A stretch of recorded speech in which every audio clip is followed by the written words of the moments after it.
नमस्कार दोस्तों, धनंजय धड़कन के चाहने वाले हो जाए खुश करके धनंजय धड़कन और संजय धड़कन का फिर से गाने का पोस्टर आ गया, जिस गाने का टाइटल आप लोग देख रहे हैं सैया जी अपने होते हैं। आप सबको बता दूं कि ये भी गाना सुपरहिट और ब्लास्ट आप सबके बीच में लेकर आ रहे हैं संजय धड़कन इंटरटेनमेंट यूट्यूब चैनल पे सुनने को मिलेगा। इस गाने को आप लोग संजय धड़कन और धनंजय धड़कन के आवाज़ में सुनेंगे। आप सबको बता दूं कि ये भी गाना जो भी आ रहा है ना सुपरहिट और ब्लास्ट ही होगा, तो फैंस का डिमांड होते हुए आप जिस गाने का टाइटल आप लोग देख ही रहे हैं सैया जी अपने होते। आप सबको बता दीजिए इस गाने को धनंजय धड़कन और संजय धड़कन द्वारा इस गाने को गाया गया है और गाने को लिखे हैं रजनीश कुमार पांडे।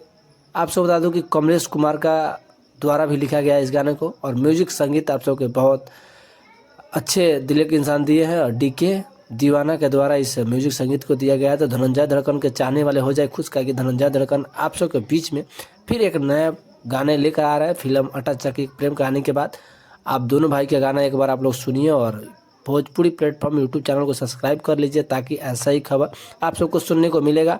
और भोजपुरी से कोई भी रिलेटेड खबर हो तो आप सब इसी तरह का चैनल को सब्सक्राइब कीजिए। फिर मिलते हैं नेक्स्ट वीडियो में। और धनंजय धड़कन के चाहने वाले हैं तो एक बार कमेंट करिए, वीडियो को ज़्यादा शेयर कीजिए, कमेंट करके आप